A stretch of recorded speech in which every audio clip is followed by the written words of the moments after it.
하나님의 말씀은 이사야서에서 보시겠습니다.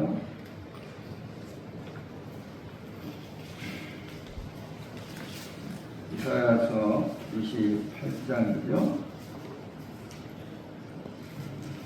23절부터 28절까지 말씀 같이 읽겠습니다. 너희는 귀를 기울여 내 목소리를 들으라. 자세히 내 말을 들으라. 하소하려고 하는 자가 어찌 쉬지 않고 열심만 하느냐. 자기 땅을 개간하며 거룩한 자니라. 너희는 이 평평하게 하였으면 소의 땅을 뿌리며 내 땅을 뿌리며 소맥을 줄줄이 심으며 내력을 그한 곳에 심으며 길을 그곳에 심지 아니하겠느냐. 이는 그의 하나님이 그에게 적당한 방법을 보이사 가르치셨습니다. 소의 땅은 머리께로 떨지 아니하며 내 양은 머리를 들리지 아니하고 소의 양은 사대기로 떨고 내 양은 막대기로 떨며 곡식을 부수는가 아니면 늘 내기만 사지 아니하고 그것에 새 바퀴를 굴리고 그것을 발구로 걷게 할지라도 부수지는 아니하니 이는 만군의 여호와께서 산 것이라. 그의 경영은 중요하며 지혜는 함께 하시라.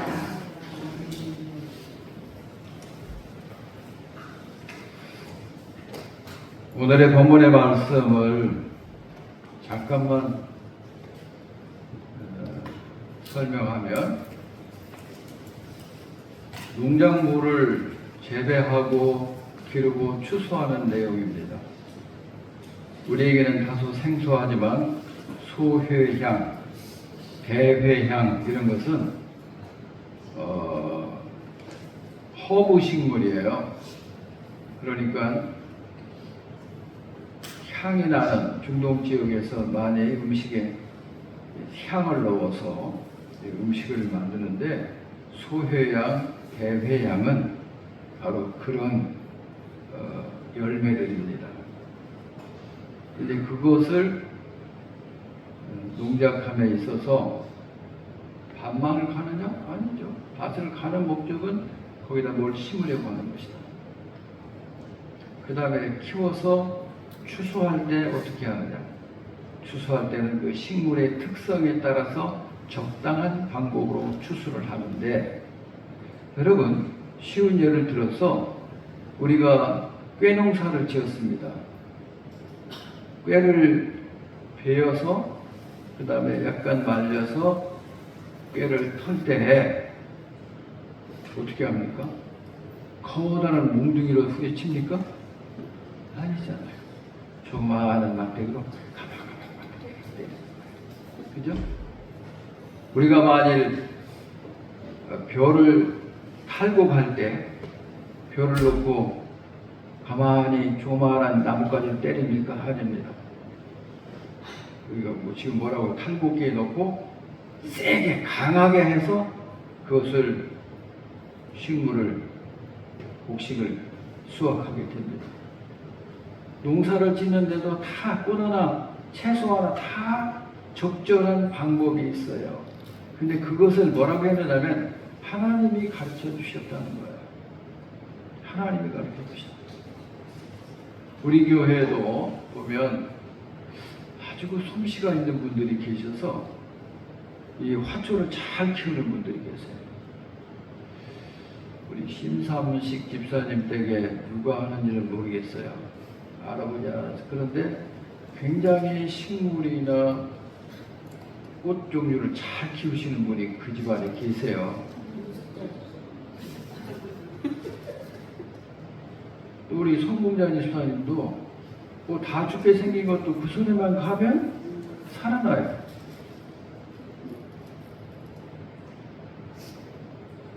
그런 화초의 무덤이 우리 교회에도 있습니다. 화초의 무덤 집이 있습니다. 네, 말은 않겠습니다만 그들이 자백해서 알지 제가 어떻게 알겠어요.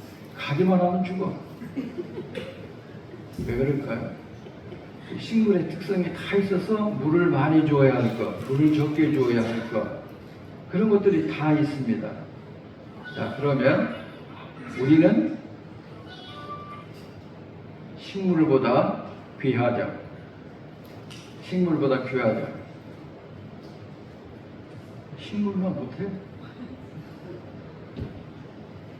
저는 오늘 이 성경 말씀을 새벽에도 전했습니다만은 여러 가지로 준비를 많이 했어요. 많이 했는데 이거 아니지. 이거 아무리 내가 성경을 깊이 이해하고 설명해도 그게 크게 도움이 되겠나 싶어서 완전히 다 바꿨어요. 그래서 오늘 설교의 제목처럼 하나님이 나를 언제나 잘 돌보시는지 확신합니까는 내 얘기를 하려고 해요. 내 얘기. 박철종 목사, 당신은 하나님이 지금 뿐만 아니라 언제나 잘 돌보고 계신다는 것을 확신합니까? 라고 나에게 질문하고 내가 설교로 대답하는 거예요.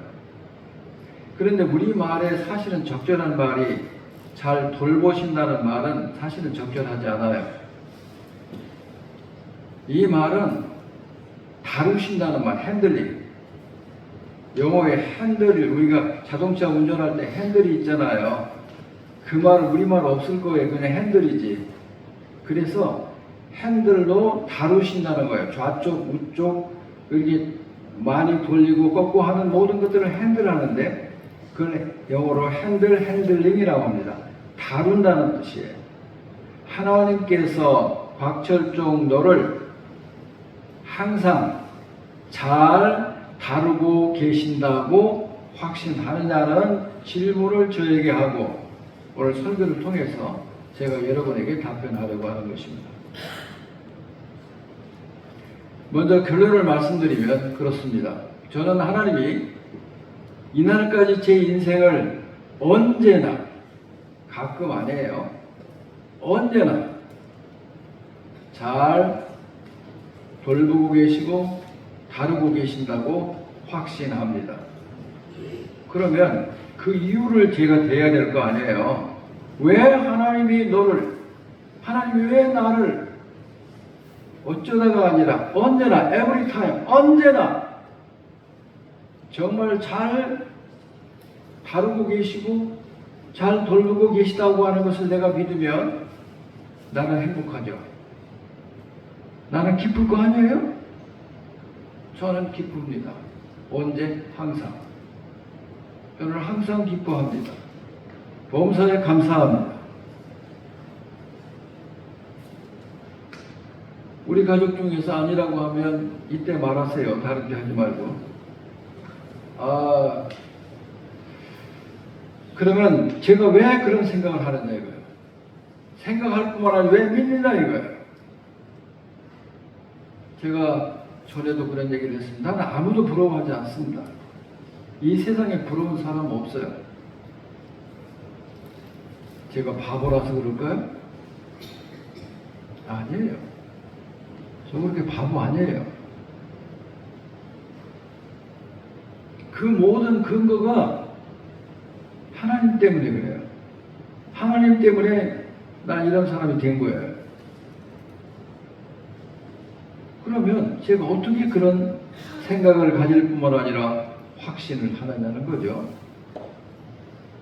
첫째는 하나님이 나를 창조하실 때 목적이 있는 존재로 창조하셨다는 걸 저는 믿어요. 이사야서 43장 7절에 하나님께서 내가 너를 왜 만드는 줄 아느냐? 너는 내 영광을 위하여 내가 너를 만들었고 너를 지었느니라고 말씀하십니다. 저는 하나님이 나라고 하는 이 존재를 하나님의 영광을 위하여 창조하셨다는 것을 믿습니다. 다시 말하면 나에게는 목적이 있는 인생을 살아가도록 하나님이 계획하시고 창조하셨다는 것입니다. 이 일에 대하여 위대한 믿음의 선배 사도 바울은 고린도전서 10장 31절에 이것에 응답합니다. 먹든지 마시든지 무엇을 하든지 다 하나님의 영광을 위하여 하라. 먹든지 마시든지 이건 우리의 일상생활입니다. 전 인류가 다 하는 평범한 삶입니다. 그러면서도 가장 중요한 것 중에 하나입니다. 내가 나의 영광을 위하여 너희를 만들었다, 너희를 지었다라고 말씀하시는 것에 대하여 우리가 응답할 책임이 있습니다. 그렇습니다. 저는 목적 있게 창조된 사람입니다. 그래서 하나님께서 나에게 언제든지 잘해주셨다라고 하는 것을 분명하게 증명하기 위하여, 이것을 변호하기 위하여 반드시 이 사실을 고백해야 합니다. 그렇지 않으면 이렇게 고백하기도 합니다. 오늘 여기 있는 성도들 가운데서 이 말씀을 들으시고 그렇구나, 성경에도 그런 말씀이 있으면 그냥 걱정 근심하고 사는 것도, 괴로워하고 사는 것도 괜찮은데 라고 생각하지 마시기를 바랍니다. 시편 77편에 보면 내가 내 음성으로 하나님께 부르짖으리니 내 음성으로 하나님께 부르짖으면 내게 귀를 기울이시리로다. 나의 환난 날에 내가 주를 찾았으며 밤에는 내 손을 들고 거두지 아니하였나니 내 영혼의 위로받기를 거절하였도다. 얼마나 처절한지, 얼마나 슬픈지, 영혼의 위로도 싫다는 거예요. 내가 하나님을 기억하고 불안하여 근심하니 내 심령이 상하도다. 하나님 때문에 더 속상해 죽겠어요. 하나님을 차라리 몰랐더라면 다른 방법으로라도 해결할 수 있었는데, 그런데 못하겠어. 다른 악한 방법을 생각할 수가 없어. 그러니까 하나님 때문에 나는 또 불안한 거야. 내가 옛날 곧 지나간 세월을 생각하여 싸우며 밤에 부른 노래를 내가 기억하여 내 심령으로 내가 내 마음으로 간구하기를 주께서 영원히 버리실까? 다시는 은혜를 베푸시지 아니하실까? 그의 인자하심은 영원히 끝났는가? 그의 약속하심도 영원히 패하였는가? 하나님이 그가 베푸실 은혜를 잊으셨는가? 노하심으로 그가 베푸실 긍휼을 그치셨는가 하였나이다. 여러분, 이게 얼마나 기가 막힌지 이와 같은 자리에 있지는 않습니까? 이와 같은 자리에 있지 않습니까?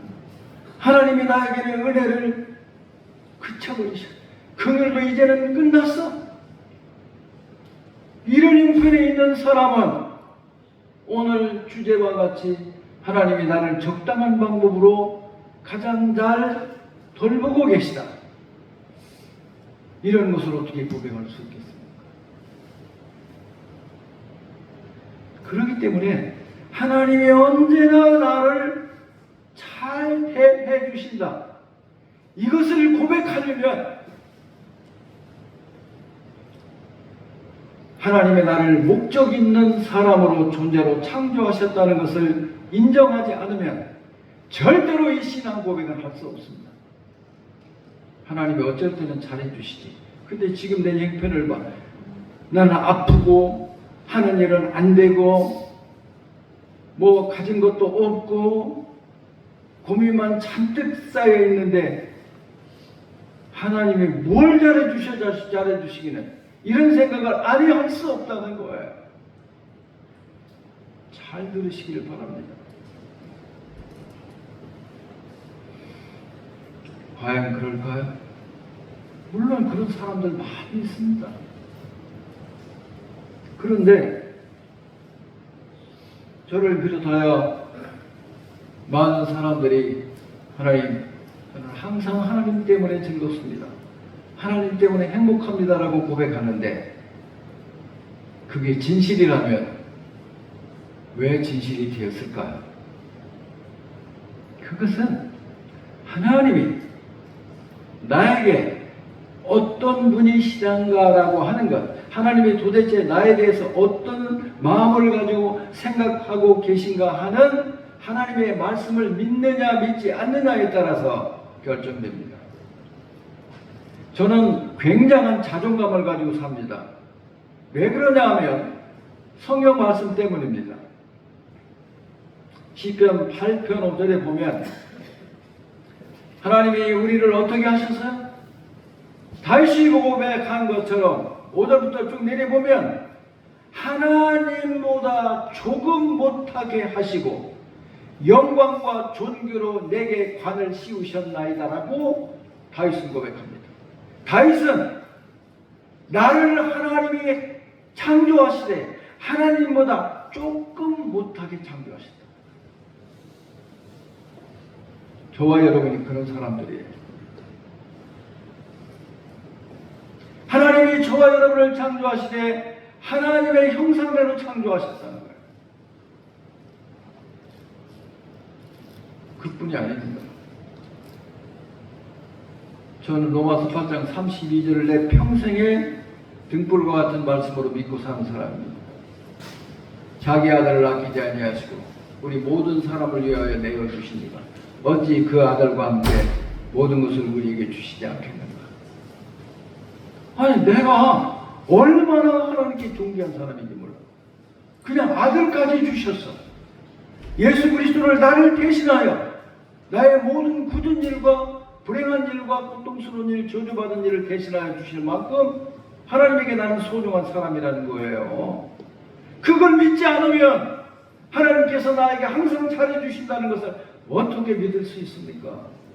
논리적으로도 성립될 수 없는 거예요. 하나님이 나를 얼마나 귀하게 여기시는지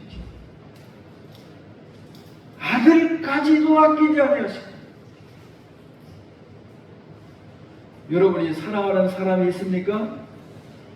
근데 그 사람한테 다 주고 싶지만 이건 못 주겠어. 그럼 그 사람은 최고의 사랑 아닙니다. 그 절대로 최고의 사랑 아니에요. 이건 아까워 못 주겠어. 그건 최고의 사랑 아니에요. 아들까지 아끼지 아니하시고 이것을 하나님이 먼저 우리에게 보이시고 고백한 것처럼 믿음의 조상이라고 하는 아브라함이 아들 이삭을 아낌없이 바쳤을 때 거기서 최고의 믿음의 조상이 된 거예요. 사랑을 아끼지 않는 거예요. 진짜 사랑하면 아끼는 것이 아무것도 없는 거예요. 하나님이 우리를 아낌없이 사랑하셨는데 어떻게 나에게 잘못하실 수가 있습니까? 이것은 논리적으로도 불가능한 일이고 정서적으로도 불가능한 일이에요. 그렇기 때문에 하나님이 언제든지 나를 돌보시고 잘해주신다고 하는 믿음은 내가 하나님 앞에 얼마나 사랑받고 하나님의 나를 존귀하게 여기시는가를 믿어야만 그런 삶이 가능한 것입니다. 기도만 하고 예배만 드리고 아니요? 어림도 없는 얘기 하지 마세요. 그렇지 않습니다. 요한복음 1장 12절을 보세요. 영접하는 자, 곧 그 이름을 믿는 자들에게는 하나님의 자녀가 되는 권세를 주셨으니 우리는 그 권세를 아무것도 아닌 줄로 알아요. 하나님의 자녀가 되는 권세를 주실 것이 아니라 이미 주셨다는 거예요. 더욱 놀라운 얘기를 듣고 싶으세요? 더욱 놀라운, 이보다 더 놀라운 얘기 듣고 싶으세요? 왜 대답이 없어요? 그건 다 아는 얘기예요. 예배소서 2장에 가보면 그 말씀보다 더 놀라운 말씀이 있습니다. 그런데 안 믿어요. 안 믿을 뿐만 아니라 더 큰 문제는 몰라요. 자, 제가 읽어드릴게요. 여러분이 예배소 2장 8절의 말씀은 다들 아시는 말씀이에요. 그런데 그 말씀보다 더 귀한 말씀이 바로 그 위에 있습니다.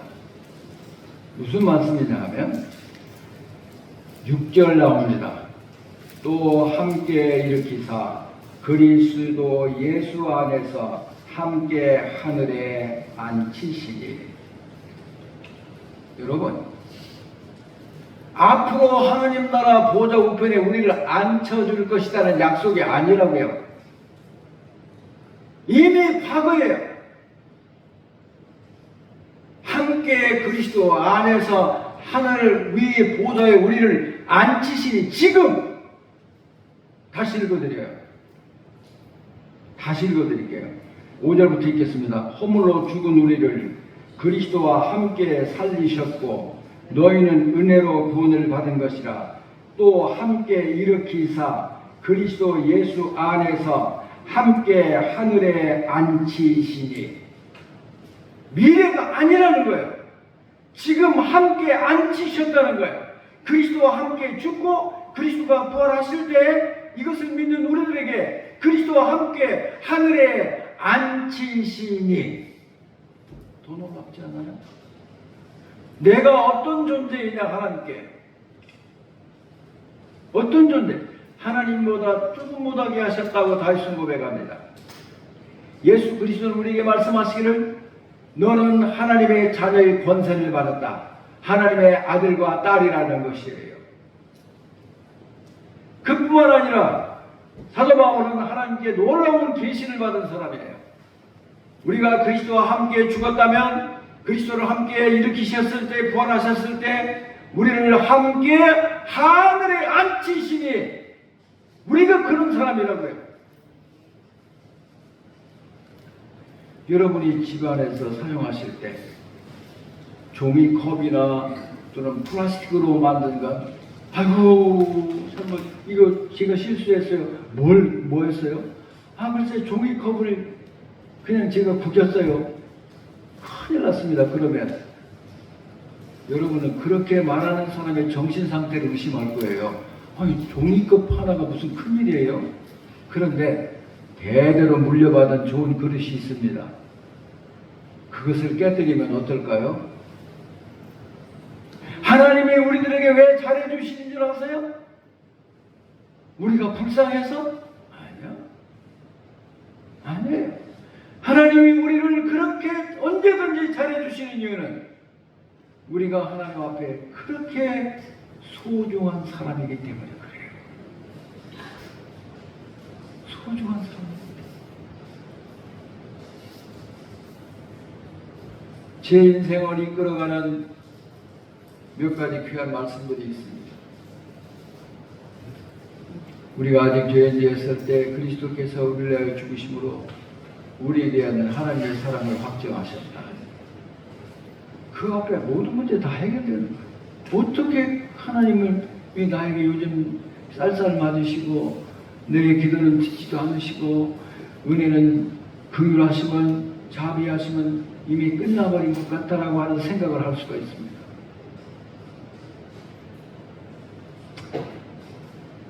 저는 책 읽는데 굉장히 인내심이 강한 사람이에요. 모비 디크라고 하는 백경이라고 하는 이 소설은 엄청나게 큰 소설이고 고래 얘기, 처음부터 끝까지 고래 얘기라 웬만한 사람은 읽지도 못해요. 읽지도 못하는 책인데 저는 모비 딕을 2번이나 읽은 사람이에요. 아마 이 세상에 없을런지도 몰라요. 수백 페이지가 되는 책인데 전부가 고래 얘기야. 그런데 요즘에 제가 읽다가 손을 든 책이 하나가 있어요. 그게 무슨 책이냐면 존 버년의 영적인 자서전인데 읽다 말다 그래요. 존 버년, 철로 역정을 쓴 존 버년 말이에요. 침례교 목사님입니다. 성경 다음으로 많이 읽기는 철로 역전을 쓴 그 사람이 자기의 영적인 자서전을 썼는데 얼마나 읽다가 그만두고 지금 한 3분의 1 정도 읽고 좀 남았어요. 왜 그런지 아세요? 그 사람처럼 방황을 많이 한 사람은 없어. 뭐 너무 신경질이 나. 어떻게 이런 쫀보는 이런 인간이야. 도대체 이따위 인간이 뭘 이래서 그렇게 막 욕짓거리가 나올 정도로, 욕짓거리가 나올 정도로 얼마나 하나님을 믿지 못하고 의심이 많고 금방 위로받았다가 금방 낙심하고 이런 세상, 이런 삶을 살았던 사람이라. 나는 이때까지 그 많은 책을 읽었지만은 요한 존 보안의 이 책을 읽기가 너무 힘들더라고요. 그래서 나는 하나님께 감사했어요. 하나님 너무 감사합니다. 하나님 너무, 제가 하나님을 의심하지 않고 믿어서 너무 감사합니다. 사랑하는 성도 여러분, 하나님이 공연히 우리를 그렇게 잘해주시는 게 아니에요. 하나님에게는 너무 소중한데 그걸 잘 몰라. 잘 몰라. 그냥 십자가에 대해서 말할 때도 가슴 떨림이 없고 가슴에 울컥함도 없어진 지가 오래됐어. 그 십자가에서 죽으셨어. 나를 위해서 대신 죽으셨어. 그게 그렇게 말할 수 있는 사건입니까? 그보다 더 큰 일이 있습니까? 없습니다. 그 어떤 은혜도, 그 어떤 축복도 나를 대신하여 십자가에 대신 달려주신 그것보다 더 큰 사건이 있느냐고요? 있을 수가 없는 거야. 그게 뭘 말하는 거예요? 나를 그만큼 사랑하시고 나를 그만큼 귀하게 여기셨다는 거예요. 그런데 그렇게 사는데 여러 가지 힘들고 어려운 일들이 있다는 거예요. 이것이 현실적인 문제예요. 믿음으로 그렇게 고백을 했는데 실제의 삶 속에서는 많은 고통과 어려운 일들이 일어나기 때문에 아까 읽어드렸던 시편 77편에 있는 말씀들이 나타나는 거예요. 이것에 대해서 과연 하나님은 어떤 대답을 주셨을까? 어떤 대답을 주셨을까? 근데 참 하나님 놀라우십니다. 예레미야 애가 4장 33절에 하나님의 대답을 주고 계십니다. 하나님의 대답을 주고 있어요. 너무 감사합니다. 하나님이 우리들에게 고통과 고난을 주셨을지라도 그것은 하나님의 본심은 아니니라. 하나님의 본심은 아니라는 거예요. 하나님의 본심은 아니라는 거예요. 여러분,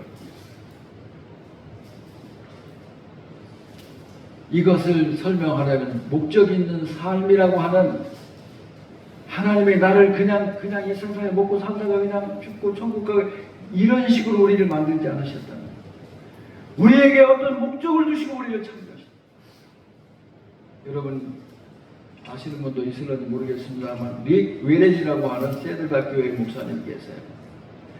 그분이 쓴 책 목적이 이끄는 삶이라고 하는 책은 기독교 역사상 단기간 내에 최고의 베스트셀러가 됐어요. 얼마나 팔렸을 것 같아요? 2천만 권. 목적이 이끄는 삶. 목적이 이끄는 삶이라고 하는 이 릭 웨렌 목사의 책이 2천만 권이 팔렸어요.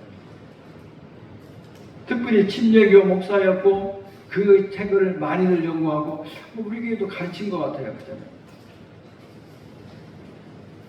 하나님께서 우리를 그냥 창조하신 게 아니라는 거예요. 목적 있는 삶을 살도록 하셨는데 어떤 목적을 위해서 창조하셨느냐? 하나님께 영광을 돌리는, 하나님을 기뻐하는 삶을 살도록 우리를 창조하셨다. 그러면 영광이란 게 뭐냐? 영광이란 게 뭘까요? 성경에서 말하는 하나님께 영광이란 말이 무슨 말일까요? 그 말의 뜻을 모르면 짐작은 하지만 구체적으로 모를 거예요. 성경에서 말하는 하나님의 영광이라고 하는 것은 하나님이 우리를 창조하신 온전하시고 거룩하신 존재임을 인정하고 하나님은 창조자이시고 거룩하고 완전하신 분이라고 하는 사실을 인정하는 것부터가 하나님께 영광을 돌리는 거예요. 그것부터가. 그것 없이는 영광을 돌릴 수도 없고 받을 수도 없는 거예요. 그래서 우리가 창조자이시로서 그는 참으로 온전하신 분이시고 또한 우리를 사랑하신 분이란 말이에요. 그래서 그분의 뜻을 우리가 순종하고 그분이 우리에게 행하신 일을 인하여 하나님의 본질과 가치를 사람들에게 알게 하는 것이 그게 영광이라는 거예요. 이것을 이 교회는 그의 책에서 전체적으로 설명하고 있습니다. 5가지가 있다. 하나님께 우리가 영광을 돌리는 삶을 살아가는 5가지 중요한 요소들이 있다고. 첫째가 하나님을 예배하는 것. 이것이 하나님을 기쁘게 해드리는 것. 하나님의 기쁨이라는 거예요. 우리가 여러 가지 일들을 할 수 있지만 하나님을 예배하는 이 행위만큼 하나님의 기쁨이 되는 건 없어요. 우리 그리스도인의 최고의 목표는 그거예요. 하나님을 예배한다는 말은 하나님에 엎드려 경배한다는 뜻이에요. 그럼 하나님을 기뻐하는 거란 말이에요. 두 번째는 성도의 교제예요. 교회의 회원이 되어서 그리스도의 공동체에 소속하여 이 그리스도의 몸을 세우는, 드러내는 일을 하는 것이다. 우리가 세 번째는 그리스도인으로서 하나님의 부르심의 목적이 무엇인가를 알아야 되는 건데 우리는 섬기기 위해서 부르셨다. 저와 여러분의 성금을 받기 위해서가 아니라 섬기도록 하기 위해 우리를 부르셨다. 뿐만 아니라 우리로 하여금 어떤 미션, 우리들에게 어떤 사역을 주셨는데 그 사역은 바로 복음을 전하고 세상을 변화시키는 거다. 이런 목적이 있는 존재로, 목적이 있는 사람으로 우리를 만드셨다는 거예요. 그런데 이 목적을 이루기 위해서 하나님께서는 우리를 그 일에 합당한 사람으로 적절한 방법으로 지금 만들어 가고 계신다는 거예요. 그래서 사람들은 내가 예수 믿는데 왜 이렇게 잘 믿으려고 하면 힘들고 어려운 일, 고난들이 많을까? 그런 생각을 하는 거예요. 이걸 잘 설명해 주는 한 예를 들어보겠습니다. 미국 콜로라도에 가면 협곡이 있는데 거기에 사는 독수리가 있습니다. 거기에서 주로 사는 독수리가 있는데 이 독수리들이 새끼를 낳고 키우려고 하기 위해서 이제 집을 짓는데 아이언 우드라고 하는 가시로, 굉장히 날카로운 가시가 달린 그 토막들을 주워다가 둥지를 만듭니다. 날카로운 가시가 달려있는 아이언 우드라고 하는 곳으로. 그리고 자기 깃털을 뽑아서 그 안을 두툼하게 그 다음에 잘 만들어 놓고 거기서 새끼를 키웁니다. 그러면 여기서 무럭무럭 잘 자라요. 어느 정도 자라게 되면 어느 날 갑자기 어미 독수리는 그 둥지에서 깃털을 다 물어다 바깥으로 내버려요. 그러면 그 뾰족한 가시들이 그대로 나와서 새끼들이 움직일 때마다 찔러서 도저히 견딜 수가 없는 거예요. 그러면 점점 그 가시를 피해서 둥지의 입구로 나가게 되면 거기서 어미 독수리가 그 새끼를 쪼아가지고 밑으로 떨어뜨려 버리는 거예요. 잔인하죠? 잔인하지 않습니까? 왜 그럴까요? 독수리는 둥지 안에 있으면 독수리가 아니에요. 날아야 되는데 안 나가려고 하니까 둥지 안에 편하니까 그래서 고통을 주어서 그리고 떨어뜨려 버리는 거예요. 그러면 생전 처음으로 입구에서 떠밀린 이 새끼가 공중으로 떨어지면서 날개짓을 하는데 이때 어미 독수리가 빙빙 위에서 돌다가 땅바닥에 부딪히거나 바위에 부딪힐 정도가 되면 손장같이 내려와서 그 날개로 새끼를 받아들여요. 이 연습을 계속해서 하늘의 왕자가 되는 거예요. 사랑하는 성도 여러분, 군인에 가면 훈련소에서 강한 훈련을 받아야만 강한 병사가 되지 않아요? 그냥 됩니까? 우리 집에 수세식 변소가 있는데 왜 부대에 수세식 변소가 없느냐, 만들어달라.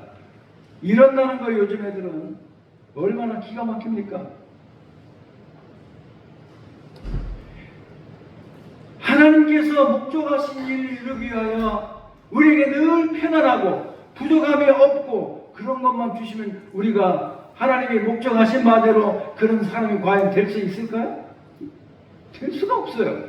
그렇기 때문에 우리에게 시련은 필요한 것입니다. 필수적인 것입니다. 야고보서 2장 1장 2절로부터 3절 4절을 보면 뭐라고 있습니까? 너희들에게 시험이 오고 믿음에 시련이 오거든 기쁘게 여겨라. 이것을 통하여 너희가 인내함을 배워서 온전함에 이르게 되느니라고 말씀하십니다. 그러니까 이제부터 우리는 내 인생에서 여러 가지 힘들고 어려운 시련이 닥쳐올 때에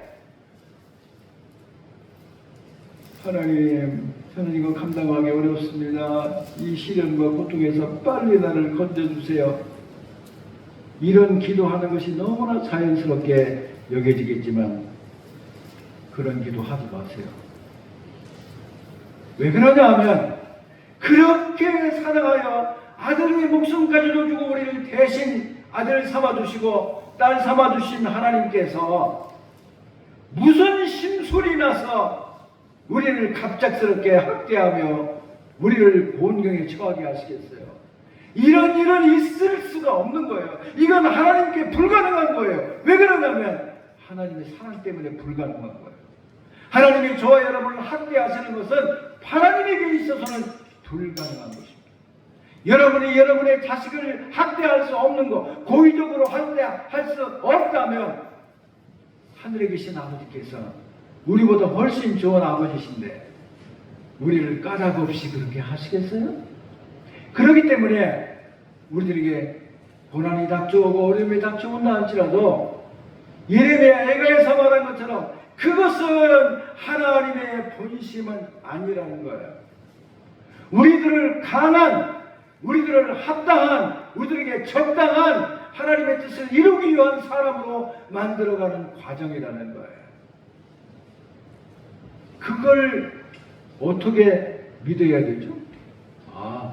하나님께서 나를 얼마나 사랑하시는지, 하나님은 자기의 영광을 위하여 나를 창조하셨다는 이것을 우리가 인정하고 믿지 않으면 그리스도인에게 닥쳐오는 고난, 슬픔, 역경을 설명할 수가 없는 거예요. 거기에 하나님의 선하신 뜻이 있다는 것을 설득시킬 수가 없는 거라는 거예요. 그렇기 때문에 저는 믿습니다. 저는 그걸 믿기 때문에 하나님께서 항상 나에게 잘해주고 계시다는 것을 믿습니다. 식물을 보라는 얘기예요. 식물을 봐. 너희들이 타작할 때 그 알곡의 상태에 따라서 하지 않느냐.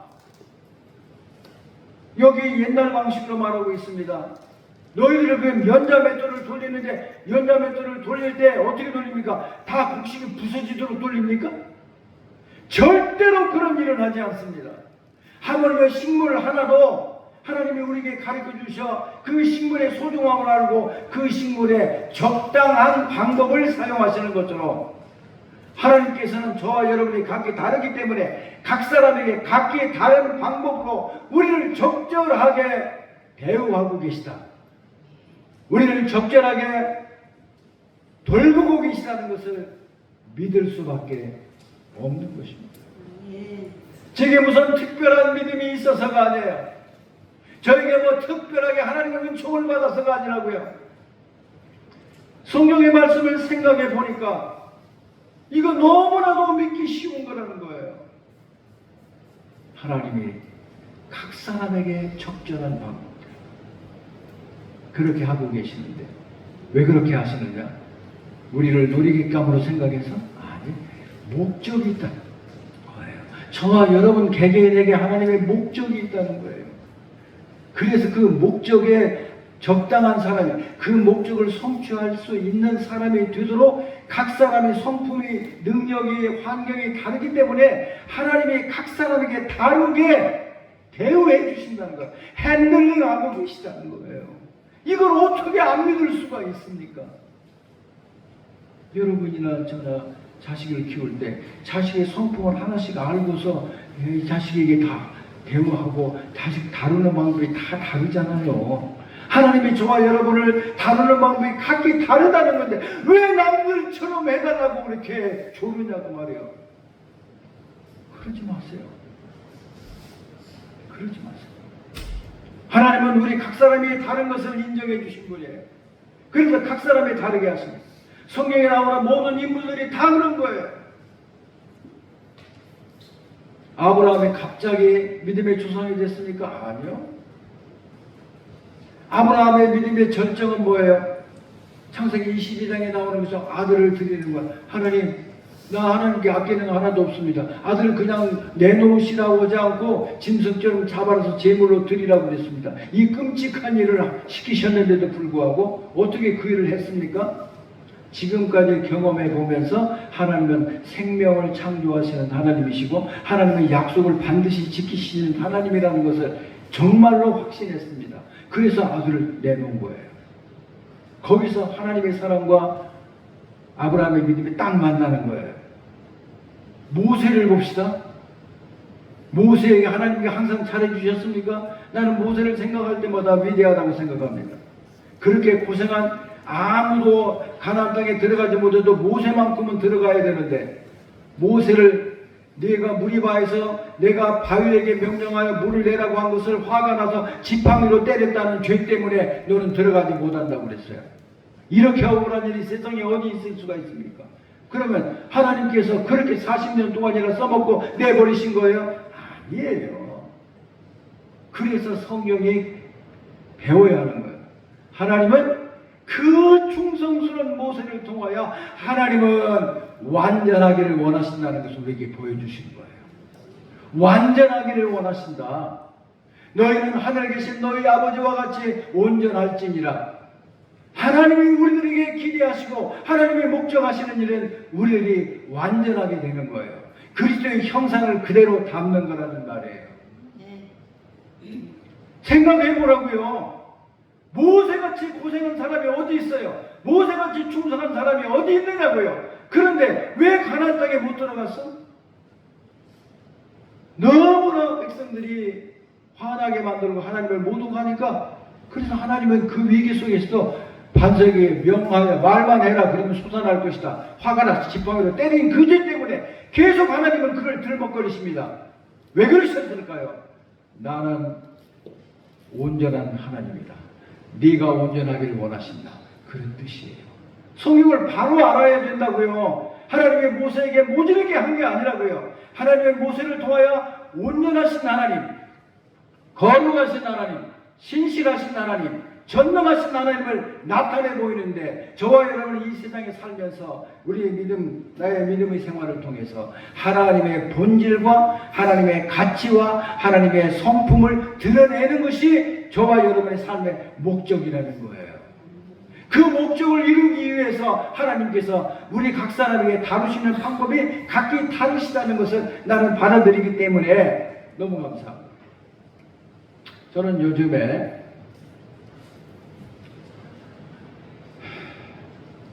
오스왈드 챔버스라고 하는 사람의 책을 집중적으로 읽고 있습니다. 근데 오스왈드 챔버스라는 사람은 너무너무 훌륭한 학자요, 선교사요, 교사요, 목사입니다. 근데 그 사람의 책을 읽다가 너무 놀래가지고서 동그라미를 몇 개 쳐놓고 책 표지 앞에다 그 페이지 수를 적어놨어요. 그게 뭔지 아세요? 오스왈드 챔버스는 나와 똑같은 생각을 가진 사람인데 나보다 훨씬 강하더라고요. 그리스도인이 저지를 수 있는 최악의 범죄는 이렇게 얘기가 나옵니다. 그리스도인들인 저와 여러분이 저지를 수 있는 최악의 범죄는 뭘까요? 염려하는 것이다. 깜짝. 하나님 감사합니다. 제가 우리 교인들에게 많이 말씀드렸습니다. 여러분, 염려는 죄입니다. 염려는 신앙의 죄악이 제일 강한 그 원수입니다. 염려하지 마세요. 그런데 나보다 한 수를 더 떠서 챔버스는 말하길, 그리스도인이 저지를 수 있는 최악의 범죄는 염려하는 것이다. 받아들이시겠어요? 왜 그럴까요? 염려는 불신이에요. 하나님을 불신하는 거예요. 하나님을 믿지 못하니까 염려하는 거라고요. 그래서 성경은 염려하지 말아라, 그 말씀을 그렇게 많이 해주시는 거야. 걸핏하면 염려하지 마라. 내가 너를 도우리라. 내가 나의 오른손으로 너희를 붙들어 주리라. 참으로 너를 도와주리라. 염려하고 두려워하고 무서워하지 마. 저는 그걸 받아들인 지 오래입니다. 염려하지 말라. 염려하지 말라. 파리떼처럼 염려가 몰려와도, 벌떼처럼 몰려와도 염려하지 말라. 아무것도 염려하지 말고, 다만 모든 일 기도와 간구로 너희 구할 것을 감사함으로 하나님께 하리라. 그러면 모든 지각에 된 하나님의 평강에 너희 마음과 생각을 지키시리라. 염려가 문제가 아니에요. 우리 마음과 생각을 하나님께 온전히 의탁하지 못하기 때문인 거예요. 그러므로 이사야서 28장에 나오는 이 23절부터 28절까지 마음속에서 하나님은 이와 같이 식물 하나라도 이렇게 아끼시고 이렇게 지혜롭게 다루는 방법으로 사람들을 가르쳐 주셨고, 우리도 그렇게 한다면 마태복음 6장에서 나오는 것처럼 우리는 풀보다, 공중의 새보다 얼마나 귀하냐, 얼마나 귀하냐. 무엇을 먹을까, 무엇을 마실까 염려하지 마. 너희는 참새보다 귀하고 들풀보다 귀하고 백합화보다 귀하다. 이제 오후에 설교한 제목입니다만, 누가복음 11장에도 있고 마태복음 10장에도 있습니다. 너희가 간자라도 자식에게 좋은 것을 줄 줄 알거든 하물며 하늘에 계신 너희 아버지께서 구하는 자에게 좋은 것을 주시지 않겠느냐. 이 말씀이 내 일생을 끌고 가는 말씀이에요. 너희가 악할지라도 좋은 것으로 자식에게 줄 줄 알거든 하물며 하늘에 계신 너희 아버지께서 구하는 자에게 좋은 것을 주시지 않겠어요? 좋은 걸 주시지 않겠어요? 아니, 다 쉬어 터진 밥 자식에게 줍니까? 주냐고요, 안 주냐고요? 주지도 않고 안 주지도 않으면 굶어 죽겠네, 그 아들. 왜 그 말씀을 못 믿습니까? 제발. 왜 먹고 사는 문제에 그렇게 안다라고 인생의 목숨을 걸고 시간을 다 바친다고 말해요. 나는 믿습니다. 저는 대대로 목사의 집안에서 태어났기 때문에 가정에 부유한 적이 없었어요. 그러나 한 번도 굶은 적이 없어요. 한 번도 냉방에서 잔 적이 없어요. 왜 그랬을까요? 너희는 먼저 그의 나라와 그 일을 구하라. 그러면 이 모든 것을 너에게 도와주라.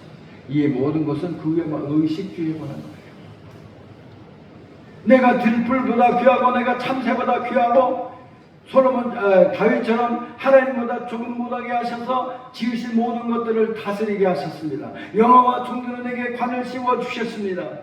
영접하는 자 곧 그 이름을 믿는 자들에게는 하나님의 자녀가 되는 권세를 주셨습니다. 로마서 8장 29절 30절에 보면 하나님 우리를 창조하신 목적을 사도 바울은 하나님께 계시를 받아서 뭐라고 했습니까? 그 아들의 형상을 본받게 하려고, 예수 그리스도의 형상을 본받는 것이 하나님의 목적입니다. 이 말씀을 어떻게 이루고 계십니까? 성경은 말합니다. 고린도 후서 3장 18절에 성령으로 인하여 날마다 우리를 그리스도의 모습으로 만들어 가신다는 거예요. 그냥 만들어 갑니까? 아닙니다.